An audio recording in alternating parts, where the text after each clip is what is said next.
দাফউল মাদাররা আউলা মিন জালবিল মানফা, যে কোনো জিনিস উপকার হাসিল করার চাইতে ক্ষতিটাকে ঠেকানো এটা হচ্ছে অধিক গুরুত্বপূর্ণ। যে আমাদের লক্ষ্য হচ্ছে ইসলামী শাসনকে প্রতিষ্ঠা করা। অস্থায়ী যেই সমাধান বা অস্থায়ী যে একটা বিকল্প মাধ্যম ছিল এটাকেই কেমন যেন তারা মূলের জায়গায় নিয়ে গিয়েছেন। গণতন্ত্র এটা যে আমরা উজুরের কারণে গ্রহণ করেছি এটা আমাদের মূল আদর্শ না, আমরা এটাকে ঘৃণা করি, এটাকে আমরা কোনোভাবেই সমর্থন করি না, এবং আমরা এটাও মনে করি না যে গণতন্ত্রের মাধ্যমে পরিপূর্ণভাবে ইসলাম কায়েম করা সম্ভব। এই মুহূর্তে আমাদের কি করণীয়, এই মুহূর্তে আমরা বড় ক্ষতিগুলোকে এড়ানোর জন্য কি করতে পারি? তাহলে কি আমরা এমন শাসন ব্যবস্থার জন্য একজন ব্যক্তিকে চাচ্ছি না যে শাসন ব্যবস্থা কোরআন হাদিস দ্বারা পরিচালিত না? আমি এটা কখনো বিশ্বাস করি না যে এই রাজনৈতিক দলগুলো আমাদেরকে পরিপূর্ণভাবে কখনো ইসলামী শাসন উপহার দিতে পারবে।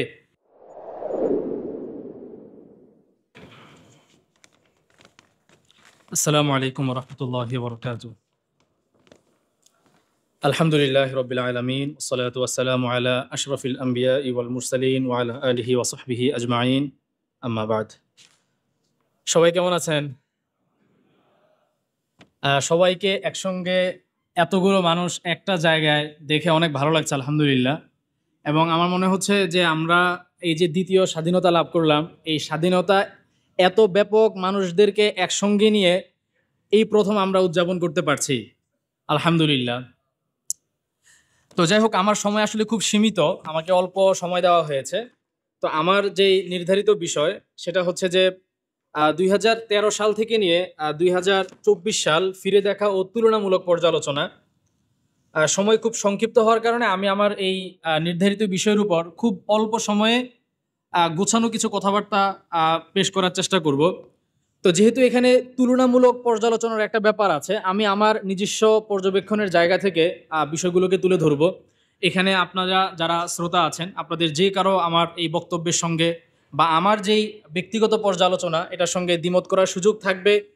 এবং যারা পরবর্তী সময়ে আলোচনা করবেন, অথবা যদি আমি জানি না প্রশ্নোত্তরে কোনো পর্ব থাকবে কিনা, এরকম কোনো কিছু যদি থাকে, আমার এই ধরনের বক্তব্যের উপর কোনো প্রশ্ন থাকলে বা যারা পরবর্তীতে আসবেন তারা চাইলে আমার এই পর্যালোচনার উপরে যদি কোনো পুনঃপর্যালোচনা থাকে সেটাও তারা পেশ করতে পারবেন। তো আমি আমার মূল আলোচনায় ফিরে যাই।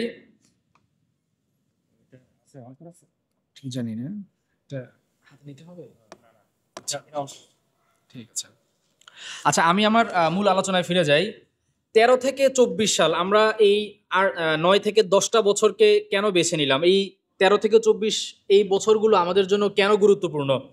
আমরা দেখি যে আমাদের নিকট অতীতের যে ইতিহাস, সেই ইতিহাসের মধ্যে 13 থেকে 24 সালের যে সময়, এই সময়ের মধ্যে বাংলাদেশের আর্থসামাজিক এবং ধর্মীয় দৃষ্টিকোণ থেকে, রাজনৈতিক দৃষ্টিকোণ থেকে, সাংস্কৃতিক দৃষ্টিকোণ থেকে এত বিশাল মাপের একটা পরিবর্তন ঘটেছে, যেটা আমার মনে হয় না স্বাধীনতার পর থেকে এত প্রায় 50-60 বছরেও এই ধরনের ব্যাপক কোনো পরিবর্তন ঘটেছে।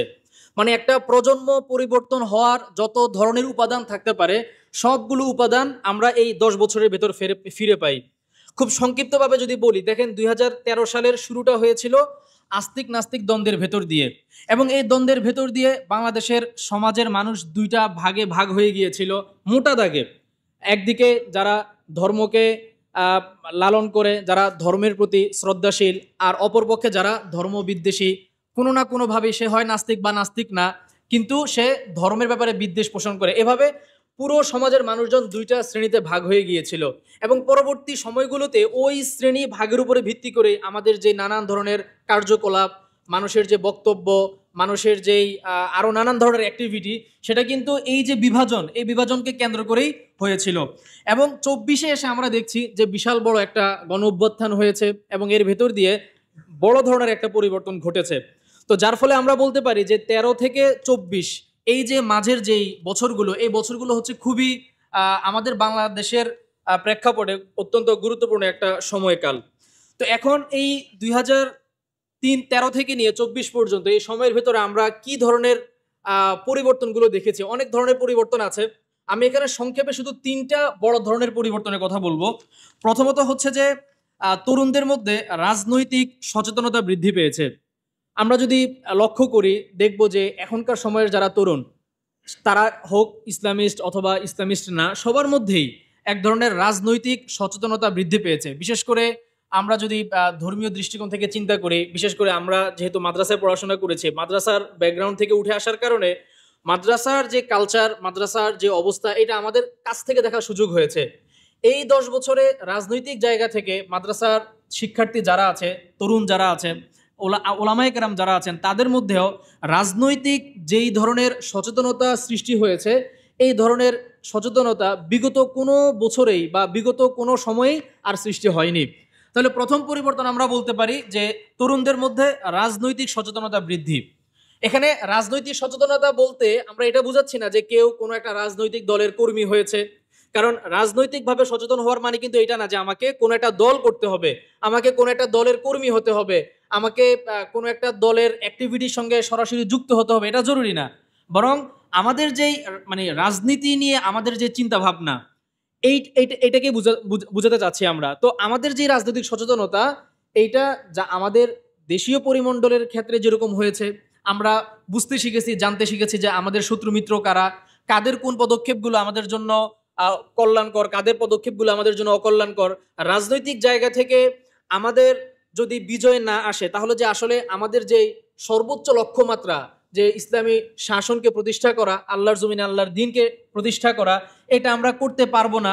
এবং এই ক্ষেত্রে আমাদের কি কি পদক্ষেপ নেওয়া উচিত, অথবা অন্তত পক্ষে আল্লাহর শাসন ছাড়া এই জমিনে যে পরিপূর্ণ শান্তি প্রতিষ্ঠা হতে পারবে না, হোক গণতন্ত্র, সমাজতন্ত্র বা অন্য যে কোনো তন্ত্রমন্ত্রের মাধ্যমেও এই সমাজে পরিপূর্ণ শান্তি যে প্রতিষ্ঠা হবে না, এই জাতীয় রাজনৈতিক যেই সচেতনতা, এটা কিন্তু আমাদের মধ্যে ব্যাপকভাবে তৈরি হয়েছে। বিশেষ করে তরুণ প্রজন্ম এর মধ্যে সৃষ্টি হয়েছে বিগত 10 বছরে। এরপরে আরেকটা গুরুত্বপূর্ণ এবং বড় ধরনের যেটা পরিবর্তন, সেটা হচ্ছে ধনী এবং মধ্যবিত্ত শ্রেণী, যেটা এই শ্রেণীর মধ্যে আমরা দেখেছি বিগত 10 বছরে ব্যাপক হারে দিনের দিকে ধাবিত হওয়ার একটা ব্যাপার ঘটেছে, একটা বিপ্লব ঘটেছে। আমরা একটা সময় দেখেছি যে যারা একটু নিম্নবিত্ত অথবা একেবারে দরিদ্র শ্রেণীর, তারাই হয়তো নামাজ কালাম পড়তো, মসজিদে যেত, ধর্মীয় বইপত্রের সঙ্গে, আলেম ওলামাদের সঙ্গে তাদের একটা সম্পর্ক ছিল। কিন্তু 13-র পর থেকে কলেজ ইউনিভার্সিটিগুলোতেও ব্যাপক আকারে দিনের দিনের যেই একটা বিপ্লব, দিনের দিকে ধাবিত হওয়ার যে একটা জোয়ার, সেটা আমরা বিগত 10 বছরে ব্যাপক আকারে দেখেছি, যেটা এর আগের সময়ে একেবারে অনুপস্থিত ছিল বলা যেতে পারে। তৃতীয় যেই বড় আকারের পরিবর্তন, সেটা হচ্ছে যে ইসলামী প্রকাশনা শিল্পের ব্যাপক পরিবর্তন। এটাও কিন্তু হয়েছে আমরা বলতে পারি 13-র পর থেকে নিয়ে এই 24, এই 9 থেকে 10 বছরের ভিতরে ইসলামী প্রকাশনা শিল্প ব্যাপক আকারে পরিবর্তন ঘটেছে। এখনকার সময়ে ইসলামী প্রকাশনা শিল্প আলহামদুলিল্লাহ, আল্লাহ রাব্বুল আলামিনের শুকর, যেই পর্যায়ে গিয়েছে, তারা যেই ধরনের বই বের করছে, তাদের যেই পরিমাণ বই প্রতি বছর বিক্রি হচ্ছে, এটা অভাবনীয়। হ্যাঁ, সেকুলার যারা প্রকাশনা শিল্পের লোকজন আছে, তারা এটা কল্পনাও করতে পারে না। এবং আমরা আলহামদুলিল্লাহ এই প্রকাশনা শিল্পেও অনেক দূর এগিয়ে গিয়েছি বিগত 10 বছরে। তো আমি অনেকগুলো পরিবর্তনের কথা বলা যেত, কিন্তু খুব বড় ধরনের, যেটা আমাদের একেবারে ডানে বামে তাকালে আমরা এই পরিবর্তনগুলো দেখতে পাই, এ ধরনের 3টা পরিবর্তনের কথা আমরা আলোচনা করলাম। এবার আমি চলে যাচ্ছি আমাদের তুলনামূলক পর্যালোচনাতে। তুলনামূলক পর্যালোচনায় যাওয়ার আগে আমি একটা মৌলিক বিষয় বলে রাখি, সেটা হচ্ছে যে ইসলাম প্রতিষ্ঠা হয়েছে শুরু থেকে নিয়ে এখনো পর্যন্ত, এই যে 1450 বছরের ইতিহাসে, শুধুমাত্র 2টা মাধ্যমে। এক হচ্ছে জিহাদের মাধ্যমে, কিতাল ফি সাবিলিল্লাহর মাধ্যমে। নাম্বার 2 হচ্ছে দাওয়াতের মাধ্যমে। এটা একেবারেই মৌলিক একটা কথা। এই 2 পদ্ধতির বাইরে পৃথিবীর ইতিহাসে বা ইসলামের আগমনের পর থেকে, ইসলাম বা আমাদের যে রাসূলুল্লাহ সাল্লাল্লাহু আলাইহি ওয়াসাল্লামের আগমনের পর থেকে নিয়ে এখন পর্যন্ত যে 1450 বছরের ইতিহাস, আপনারা 1450 বছরের ইতিহাস দেখেন, ইসলামের যতগুলো বিজয় আছে সবগুলো বিজয় আপনারা দেখতে পারেন। যত অমুসলিম দেশে ইসলাম প্রবেশ করেছে, যত অমুসলিম দেশ মুসলিমদের মাধ্যমে বিজিত হয়ে সেখানে আল্লাহর দ্বীন প্রতিষ্ঠা হয়েছে, ইসলামের শাসন প্রতিষ্ঠা হয়েছে, প্রত্যেকটা জায়গায় হয়তো সেটা জিহাদের মাধ্যমে, নয়তো দাওয়াতের মাধ্যমে। অনেক জায়গায় এরকম আছে যেখানে ইসলাম প্রবেশ করেছে দাওয়াতের মাধ্যমে, কিন্তু রাষ্ট্রীয়ভাবে বা ইসলামী শাসন যেটা, এটা প্রতিষ্ঠা হয়েছে জিহাদের মাধ্যমে। বাংলাদেশের কথা যদি আমরা বলি, আমাদের এই ভূখণ্ডেও কিন্তু ইসলাম এসেছে আরব বণিকদের হাত ধরে, বিভিন্ন পীর মাশায়েখ ওলিয়া আউলিয়া তাদের হাত ধরে এদেশে ইসলাম আগমন করেছে। এদেশের সামাজিকভাবে ইসলামের বিস্তার ঘটেছে মূলত তাদের মাধ্যমে, সশস্ত্রভাবে হয়নি। কিন্তু ইসলামী শাসন প্রতিষ্ঠার কথা যদি আমরা বলি, যেখানে রাষ্ট্র ইসলামী আইনের অধীনে এসেছে, পলিসি ইসলামী লোকজন ঠিক করেছে, এবং সেখানে ইসলামের আইন অনুসারে শাসন কার্য পরিচালনা করা হয়েছে, এই যে বিষয়টা, এটা হয়েছে শুধুমাত্র জিহাদের মাধ্যমে। এছাড়াও কিছু কিছু অঞ্চল আছে ইন্দোনেশিয়া, মালয়েশিয়ার দিকে, সেই অঞ্চলগুলো কিন্তু মুসলিমদের অধিকারে জিহাদের মাধ্যমে আসেনি, সেখানে মূলত দাওয়াতের মাধ্যমে এসেছে। আফ্রিকারও কিছু কিছু অঞ্চল আছে। তো অধিকাংশ ভূমি মুসলিম শাসন প্রতিষ্ঠা হয়েছে মূলত জিহাদের মাধ্যমে। কিছু কিছু ভূমি আছে যেখানে দাওয়াতের মাধ্যমে, আর কিছু ভূমি আছে এরকম যেখানে মূলত দাওয়াতের মাধ্যমে ইসলাম প্রবেশ করেছে, সেখানে ইসলাম মানুষের কাছে পৌঁছেছে। ইসলাম মানুষের কাছে ব্যাপকভাবে পৌঁছার পর যখন সেই ধরনের একটা পরিস্থিতি তৈরি হয়েছে, তখন মুজাহিদরা এসে জিহাদের মাধ্যমে সেই ভূমিকে নিজেদের অধীনে নিয়ে আল্লাহ শাসন প্রতিষ্ঠা করেছেন। তাহলে মৌলিক বিষয় হচ্ছে এই দুই পদ্ধতির বাইরে তৃতীয় কোনো পদ্ধতির মাধ্যমে যদি কেউ মনে করে যে আল্লাহর জমিনে আল্লাহর আইন প্রতিষ্ঠা হবে, ইসলামের বিধিবিধান কোনো অঞ্চলে প্রতিষ্ঠা করা সম্ভব হবে, এটা কোশ্চিনকালেও সম্ভব নয়। এটা হচ্ছে একেবারে মৌলিক কথা, গোড়ার কথা এবং সাফ একটা কথা। এটার সঙ্গে আমার মনে হয় না কারো দ্বিমত করার কোনো সুযোগ আছে। ইমাম মালিক রহমতুল্লাহি আলাইহির একটা কথা আছে, লা ইয়াসলুহু আখিরু হাযিহিল উম্মাহ ইল্লা বিমা সালুহা বিহি আউয়ালুহা, যে এই উম্মার প্রথম জামানার প্রথম অংশের লোকদের সংশোধন হয়েছে যে বিষয়ের মাধ্যমে, শেষ জামানার বা পরবর্তী সময়ের মানুষদেরও সংশোধন হবে শুধুমাত্র ওই একই পদ্ধতির মাধ্যমে। তাহলে যেহেতু সাহাবায়ে কেরাম, তাবেঈন, তাবেঈন এবং তারও পরবর্তী সময়ে আমরা দেখতে পাই যে সমাজের সংস্কার হয়েছে শুধু এই দুইটা মাধ্যমে, দাওয়াতের মাধ্যমে এবং জিহাদের মাধ্যমে। সুতরাং এই জামানায় এসে আমরাও যদি চাই যে আমাদের সমাজকে সংস্কার করতে, সমাজের মধ্যে ইসলামের শাসনকে প্রতিষ্ঠা করতে, আল্লাহর জমিনে আল্লাহর দিনকে, আল্লাহর আইনকে আমরা প্রতিষ্ঠা করতে চাই, তাহলে আমাদেরকে অবশ্যই পূর্ববর্তীরা যেই পদ্ধতি অবলম্বন করেছেন সেই পদ্ধতি অবলম্বন করতে হবে। এর বাইরে তৃতীয় কোনো পদ্ধতি, সেটা গণতন্ত্র হতে পারে, সমাজতন্ত্র হতে পারে, অন্য যে কোনো তন্ত্রমন্ত্রের মাধ্যমে কেউ যদি মনে করে যে পরিপূর্ণরূপে ইসলামী আইন, ইসলামী শাসন প্রতিষ্ঠা হওয়া সম্ভব, এটা আদৌ কখনো সম্ভব হবে না। এটা হচ্ছে আমাদের একেবারে গোড়ার কথা, মৌলিক কথা এবং সাফ কথা। এবার আসি আমরা কিছু তাত্ত্বিক আলোচনার মধ্যে। এখন ইসলামী আইন শাসন প্রতিষ্ঠা করার ক্ষেত্রে কিছু তাত্ত্বিক কথাবার্তা আছে, যেটাকে আমরা মানে উসুলি কথাবার্তা বলতে পারি। এই উসুলি কথাবার্তা যেটা, এগুলোর ক্ষেত্রে কোনো মুসলিমের, কোনো ওলামায়ে কেরামের দ্বিমত নাই। এই ব্যাপারে সকল ওলামায়ে কেরাম, সকল মুসলিম বলতে যারা ইসলামী শাসন প্রতিষ্ঠা করতে চায়, যারা এই ব্যাপারে আগ্রহী যে আমরা আল্লাহর জমিনে আল্লাহর আইনকে দেখতে চাই, আমাদের বিচার কার্য, আমাদের নির্বাহী বিভাগ, আমাদের প্রতিটা বিষয় কোরআন সুন্নাহর আইন অনুযায়ী পরিচালিত হোক, এই আকাঙ্ক্ষা যারা লালন করে, তাদের কারো মধ্যে এই ব্যাপারগুলোতে দ্বিমত নাই। কিছু উসুলি বা কিছু মৌলিক বিষয়ের ক্ষেত্রে কি কি আছে এর মধ্যে? এক নম্বরে হচ্ছে গণতন্ত্র, যেই মানে তন্ত্রের মাধ্যমে আমাদের দেশ শাসিত হচ্ছে দীর্ঘকাল ধরে, এটা একটা মৌলিকভাবে একটা কুফরি মতবাদ। এই মতবাদ ইসলাম সমর্থিত নয়, এবং ইসলাম এই মতবাদের যে দৃষ্টিভঙ্গি, এই মতবাদ যে সমস্ত কথাবার্তা বলে, এটাকে ইসলাম সমর্থন করে না। এই বিষয়ে সকল ওলামায়ে কেরাম এবং সকল ইসলাম প্রতিষ্ঠায় আগ্রহী ব্যক্তিবর্গ একমত। এটাতে কারো কোনো রকমের কোনো দ্বিমত নাই। কেউ আজ পর্যন্ত বলে নাই যে গণতন্ত্র এটা পরিপূর্ণভাবে ইসলাম সমর্থিত, এটা কেউ বলে নাই।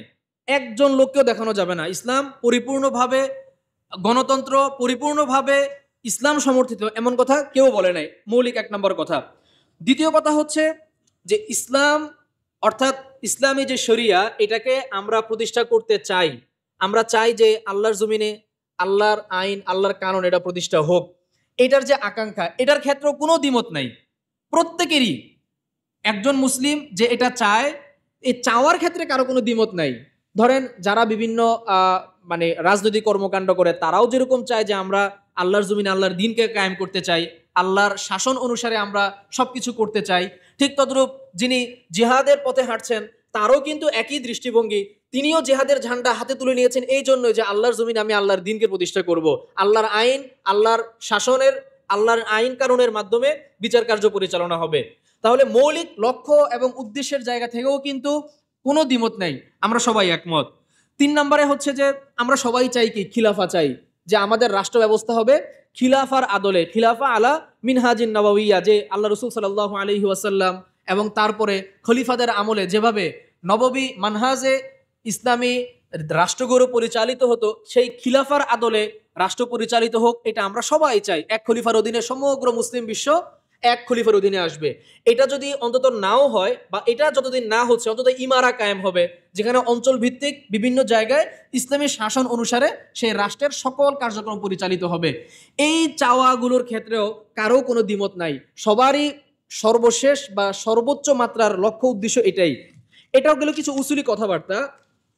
এই উসুলি কথাবার্তাগুলোর ক্ষেত্রেও কোনো পক্ষের বা কোনো ধরনের দলের দ্বিমত নাই।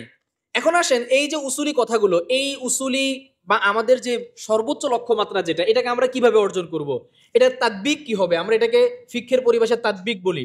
একটা তো হচ্ছে যে থিওরি, এখন সেই থিওরিটাকে আমরা প্র্যাকটিক্যালি কিভাবে বাস্তবায়ন করব, এই বাস্তবায়নের জায়গায় এসে আমরা দেখতে পাচ্ছি যে কিছুটা মত পার্থক্য হচ্ছে। এখন বিদ্যমান যেই পরিস্থিতিতে এখন আমরা আছি, এতক্ষণ ধরে আমরা যে কথাগুলো বললাম, এটা তো গেল আমাদের সবার অন্তরের চাওয়া, যে আমরা সবাই এটা চাই যে খিলাফা হয়ে যাক, সবাই আমরা চাই যে আল্লাহর জমিনে আল্লাহর আইন দ্বারা, কোরআনের আইন দ্বারা শাসন কার্য পরিচালিত হোক, ইত্যাদি ইত্যাদি, সবাই আমরা চাই। কিন্তু আমরা এখন বিদ্যমান যেই সমাজে বসবাস করছি, যেই পরিস্থিতির ভিতরে আমরা এখন এই মুহূর্তে আছি, বিদ্যমান পরিস্থিতি এখন আমরা কি করব, এই যে আমাদের কর্মপন্থা কি হবে, এটাকে আমরা কর্মপন্থার ক্ষেত্রে এসে আমরা আমাদের সমাজের মানুষজনকে দুইটা শ্রেণীতে ভাগ করে ফেলতে পারি। প্রথম শ্রেণী যেটা, তারা হচ্ছে বিকল্প মানার পক্ষে, তারা বিকল্পের পক্ষে, এবং তারা হচ্ছে মন্দের ভালো মানতে রাজি। এটা ফিকহের একটা উসুল, এটাকে আমরা ফিকহের পরিভাষায় বলি আহওয়ানুল বালিয়াতাইন, অথবা এটাকে আরেকভাবে বলা যায় যে দাফাউল মাদাররা আউলা মিন জালবিল মানফা, যে কোনো জিনিস উপকার হাসিল করার চাইতে ক্ষতিটাকে ঠেকানো, এটা হচ্ছে অধিক গুরুত্বপূর্ণ।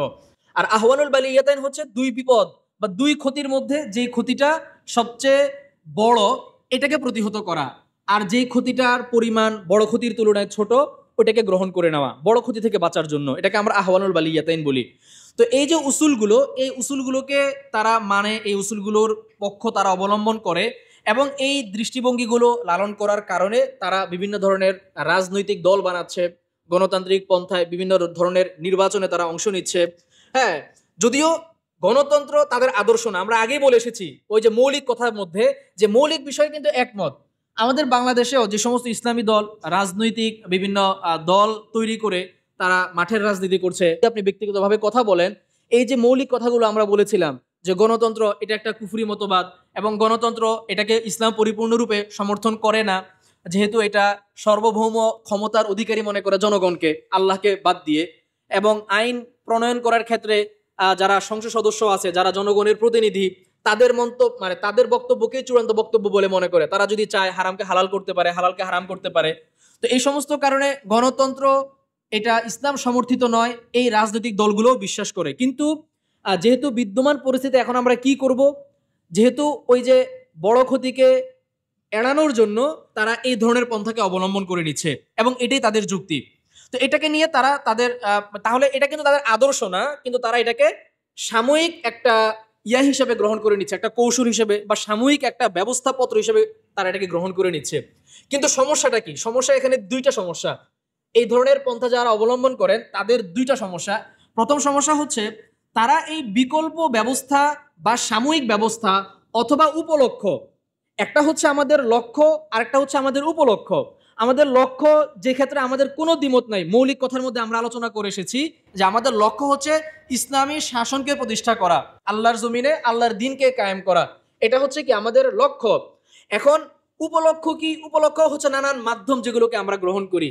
তো এখন এই বিদ্যমান পরিস্থিতিতে যেহেতু এই মুহূর্তে সশস্ত্র জিহাদের দিকে যাওয়া যাচ্ছে না, অথবা শুধুমাত্র দাওয়াতকে অবলম্বন করার দ্বারাও শাসন ব্যবস্থাকে পরিবর্তন করা যাচ্ছে না, আর এই যাচ্ছে না বলে এখন আমরা যদি শুধু চুপ করে বসে থাকি, অথবা শুধুমাত্র দাওয়াত নিয়ে বসে থাকি, সরাসরি কোনো অ্যাক্টিভিটিতে যদি আমরা না যাই, তাহলে আমাদের ক্ষতির পরিমাণটা আরো অনেক বেশি হবে।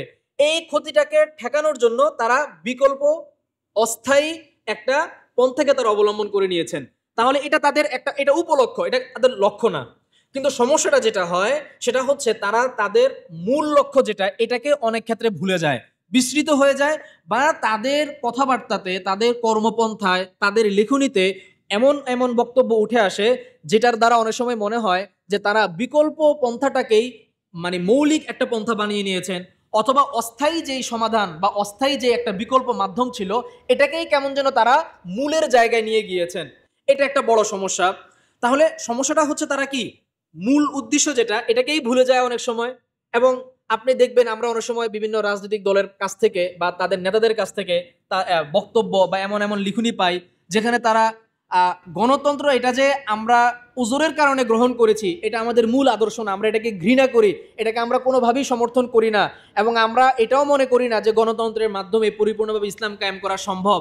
এই ব্যাপারগুলোকে তারা ওইভাবে স্পষ্টভাবে বলে না, বরং কেমন যেন তাদের বক্তব্য থেকে তাদের লিখনি থেকে মনে হয় তারা গণতন্ত্রকে কিছুটা মানে করার চেষ্টা করছেন, মানে গণতন্ত্রের পক্ষ নিয়ে ডিফেন্ড করার চেষ্টা করছেন, এরকম একটু মনে হয় আমাদের তাদের অনেক বক্তব্য থেকে। তো এই বিষয়গুলো হচ্ছে তাদের সমস্যার জায়গা।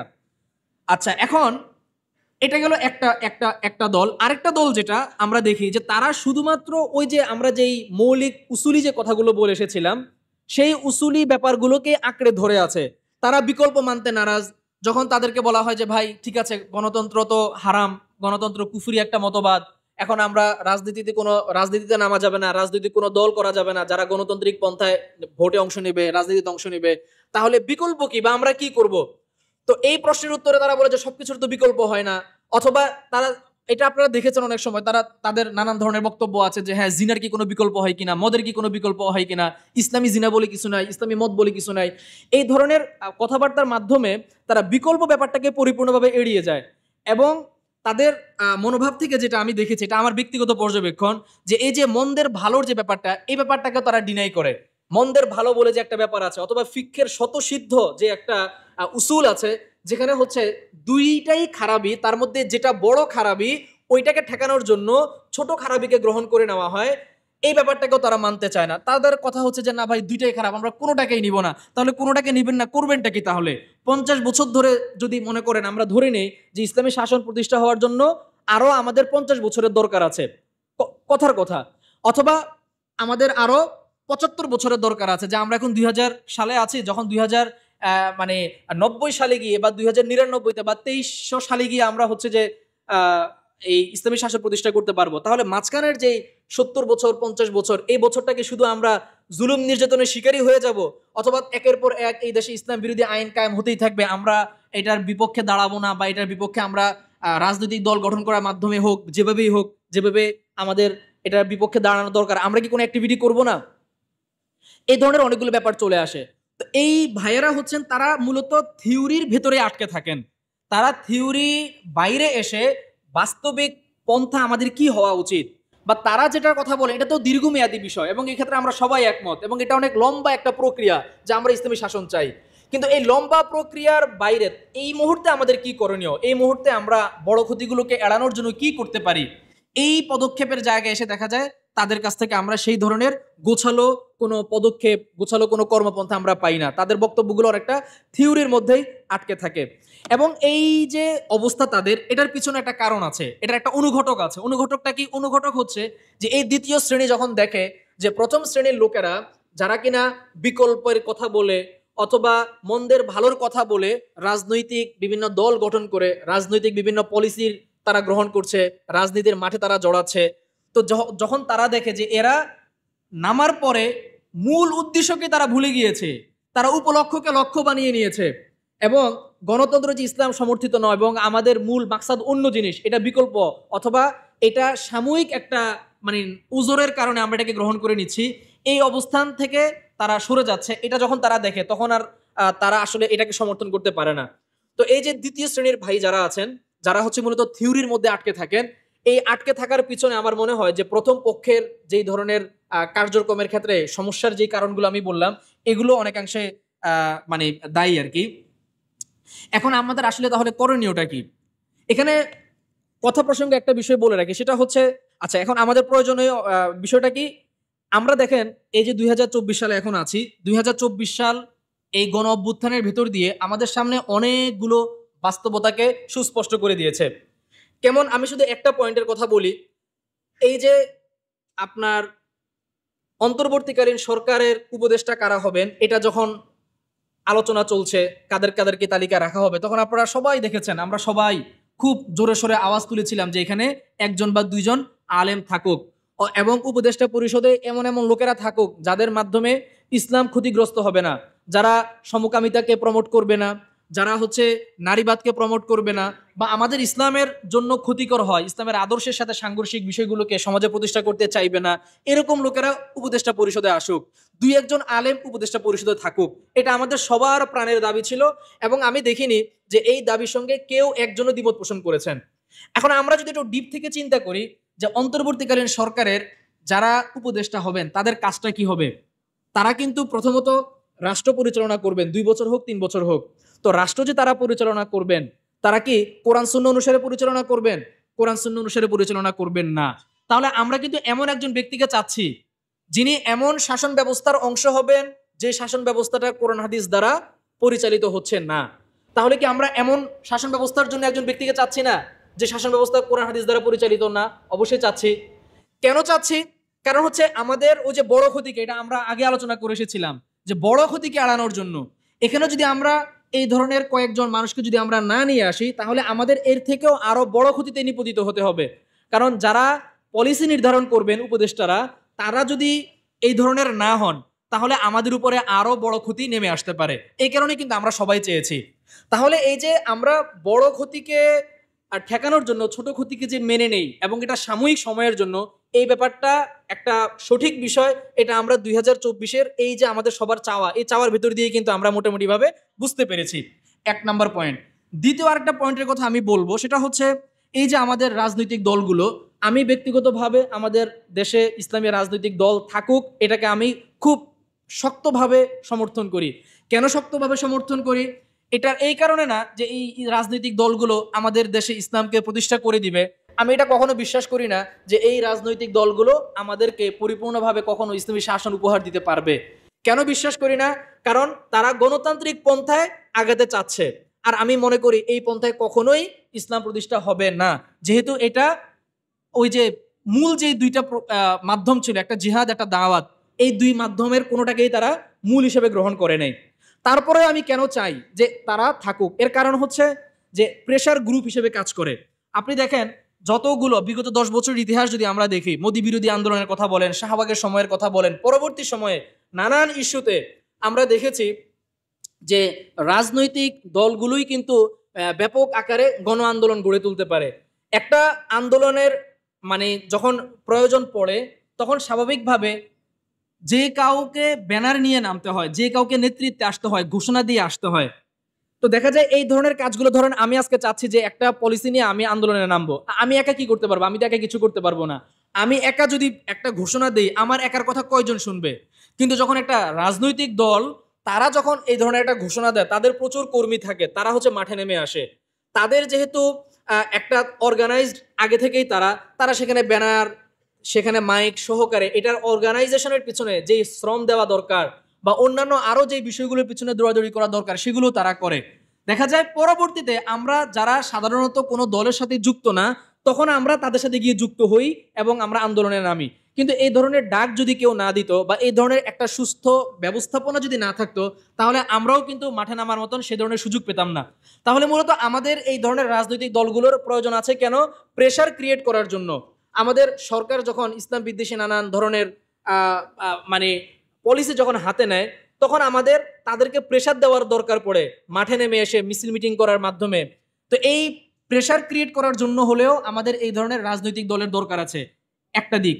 আরেকটা দিক হচ্ছে, আপনি খেয়াল করলে দেখবেন এই যে রাজনৈতিক দলগুলো, এই রাজনৈতিক দলগুলোর মাধ্যমে যে সমস্ত দাওয়ার কাজ হয়, মানে যারা এই ধরনের রাজনৈতিক ইসলামী রাজনৈতিক দলগুলোর সাথে যুক্ত হয়, তাদেরও কিন্তু মনোবাসনা এটাই থাকে যে আমরা আল্লাহর জমিনে আল্লাহর বিচারকে দেখতে চাই, আল্লাহর জমিনে আল্লাহর দিনকে আমরা প্রতিষ্ঠিত দেখতে চাই। তাহলে দেখেন, আমরা যারা ধরেন গণতন্ত্রকে পছন্দ করি না বা গণতান্ত্রিক পন্থায় ইসলাম কায়েম হবে বলে মনে করি না, আমরাও ধরেন দাওয়াতের কাজ করছি। এখন আমাদের ধারা মাধ্যমে মনে করেন যে 5% মানুষ আমাদের এই দাওয়াতটাকে গ্রহণ করে আসছে, তাদের মাধ্যমে মনে করেন 5% মানুষ আসছে, তাহলে মোট কয় পার্সেন্ট হলো? 10% হলো। যদিও তাদের পন্থাটা আমাদের পন্থা থেকে আলাদা, আলাদা হওয়ার পরেও মৌলিক জায়গা থেকে কিন্তু আমরা এক। মৌলিক যে দাবিটা, যে ইসলামী শাসন আমরা চাই, এই জায়গা থেকে কিন্তু এক। আজকে যদি দেখবেন জেহাদের ঘোষণা যদি আসে, তাহলে যারা অস্ত্র হাতে ময়দানে ঝাঁপিয়ে পড়বে এবং ঝাঁপিয়ে পড়ার মতন মন মানসিকতা রাখে, তারা কিন্তু ওই যে ইসলামী রাজনৈতিক দলের যারা নেতাকর্মী আছে এরাও কিন্তু এই দলের মধ্যে সামিল থাকবে। তো মূল কথা হচ্ছে ওভারঅল নানান দিক থেকে এই ধরনের রাজনৈতিক দলগুলো আমাদের থাকার দরকার আছে। তাহলে এখন আমার যে প্রস্তাবনা, আমি এখানে 3টা প্রস্তাবনা দিয়ে আমার মূল আলোচনাটা আমি শেষ করব। 1 নাম্বার হচ্ছে যে মানে রাজনৈতিক দল থাকা উচিত, যদিও বিক্ষিপ্ত ভাবে না। এখানে আরেকটা প্রসঙ্গ চলে আসে যে অনেক বিক্ষিপ্ত ভাবে তারা এক এক জনের এক এক দল, এভাবে না, এটা আরেক প্রসঙ্গ। হ্যাঁ, বরং উচিত হচ্ছে সবাই একসঙ্গে থাকা। কিন্তু আমি যে মানে পয়েন্টটা তুলে ধরতে চাচ্ছি সেটা হচ্ছে যে ইসলামী রাজনৈতিক দল থাকা, যাতে করে তারা প্রেশার গ্রুপ হিসেবে কাজ করতে পারে। নাম্বার 2 হচ্ছে আপনার এসব দল দিয়ে গণতান্ত্রিক পন্থায় ইসলাম প্রতিষ্ঠা করা তো সম্ভব নয়, বরং এটা একটা পূর্ব প্রস্তুতি। মানে এই দলগুলো আমাদের মূল যে লক্ষ্য উদ্দেশ্য, সেই মূল লক্ষ্য উদ্দেশ্যের একটা পূর্ব প্রস্তুতি হিসেবে আমরা এটাকে মনে করতে পারি। ঠিক আছে, কারণ আমি আগেই বলেছি আজকে যদি জেহাদের ডাক আসে তাহলে শুধুমাত্র আমার মতন যারা আছে তারাই যে ঝাঁপিয়ে পড়বে এরকম কিন্তু না, বরং এই সমস্ত রাজনৈতিক দলগুলোর যারা কর্মী আছে এরাও কিন্তু জেহাদে ঝাঁপিয়ে পড়বে। তাহলে এই যে এরাও যে জেহাদে ঝাঁপিয়ে পড়ছে, তাদের এই মন মানসিকতা তৈরি হলো কিভাবে? তৈরি হওয়ার পিছনে কিন্তু এই দলগুলোর দাওয়া কার্যক্রম, এই দলগুলোরও একটা অবদান আছে। তাহলে এটা আমাদের পুরো প্রস্তুতি হিসাবে থাকছে। আর দ্বিতীয়ত হচ্ছে এই দলগুলোর মাধ্যমে হচ্ছে আমাদের পক্ষে যতটুকু সম্ভব আমরা জুলুমকে প্রতিহত করতে সক্ষম হব, এবং এদের মাধ্যমেও অনেক লোক ইসলামী শাসনের দাওয়া পাবে। আর তৃতীয় যে বিষয়টা আমার প্রস্তাবনায় থাকবে সেটা হচ্ছে এই যে রাজনৈতিক দলগুলো তাদের যে কার্যক্রম, এই কার্যক্রমের একটা সমস্যার কথা আমি আগেই বলেছি যে তারা মূল লক্ষ্যকে ভুলে যায় মাঝে মাঝে, এবং তারা মূল লক্ষ্যকে, উপলক্ষ্যকে তারা মূল লক্ষ্য বানিয়ে ফেলে, এবং আমাদের যেই মানে মূল যে চেতনা, এই চেতনা থেকে তারা অনেক সময় দূরে সরে যায়। এই কারণে কিছু ভাই এরকম থাকা দরকার যারা বারবার আলোচনার মাধ্যমে, তাদেরকে সমালোচনা করার মাধ্যমে, তাদের দরদের সাথে এবং তাদের ত্রুটি বিচ্যুতিগুলোকে বারবার ধরিয়ে দিবেন, এবং আমরা আমাদের কথায়, আমাদের লিখনীতে বারবার নিয়ে আসবো যে দেখো এই যে পন্থাটা তোমরা গ্রহণ করছো এটা উজরের কারণে, সাময়িক সমস্যার কারণে অস্থায়ী একটা ব্যাপার, এটা আমাদের কখনো মূল লক্ষ্য না, মূল উদ্দেশ্য না। আমাদের মূল লক্ষ্য এবং মূল উদ্দেশ্য এবং মূল যে কর্মপন্থা, এটা গণতন্ত্র না, এটা হচ্ছে হয়তো জিহাদ নয়তো দাওয়াত। এভাবে বিভিন্ন আলোচনার মাধ্যমে মূল লক্ষ্য উদ্দেশ্যকে সবসময় তাজা রাখা, তাদের সামনে এটাকে পেশ করে রাখা, তারাও যাতে এটাকে ভুলে যেতে না পারে। এই কর্মপন্থার মাধ্যমে যদি আমরা এগিয়ে যেতে পারি তাহলে আমি আশাবাদী এই যে মানে 2013 থেকে নিয়ে 24 পর্যন্ত সময়ের ভেতর দিয়ে যে একটা পরিবর্তন এসেছে, আমরা আশা করি আগামী আরো 10 বছরের ভিতরে এই ধরনের এর থেকে আরো অনেক ব্যাপক আকারে পরিবর্তন আমরা ইনশাআল্লাহ তাআলা লক্ষ্য করব। এবং এই সম্মিলিত প্রচেষ্টার মাধ্যমেই, হ্যাঁ, যেহেতু আমাদের মূল লক্ষ্য এবং মূল উদ্দেশ্য এক, এক্ষেত্রে আমাদের কারো কোনো দ্বিমত নাই। শুধুমাত্র আমাদের এই মূল লক্ষ্য এবং উদ্দেশ্যকে আমরা কিভাবে অর্জন করব, প্রায়োগিক পন্থায় গিয়ে আমাদের কর্মপন্থায় আলাদা আলাদা হয়ে যাচ্ছি আমরা।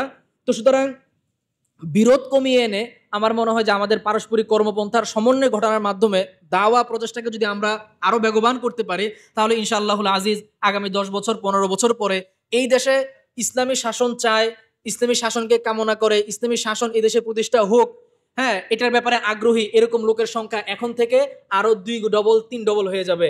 এবং এক সময় ইনশাআল্লাহ তাআলা আমরা দেখতে না পারি, অন্ততপক্ষে আমাদের ছেলেরা দেখতে না পারুক, অন্তত তাদের পরবর্তী প্রজন্ম, আমাদের নাতিপুতির প্রজন্ম হলেও তারা এই দেশে ইসলামী শাসন দেখে যেতে পারবে ইনশাআল্লাহ তাআলা। আল্লাহ রাব্বুল আলামিন আমাদের সবাইকে এই প্রচেষ্টার একজন অ্যাক্টিভ, একজন প্রোডাক্টিভ কর্মী হওয়ার তৌফিক দান করুন। আমিন। ওয়া আখিরু দাওয়ানা আলহামদুলিল্লাহি রাব্বিল আলামিন। আসসালামু আলাইকুম ওয়া রাহমাতুল্লাহি ওয়া বারাকাতুহু।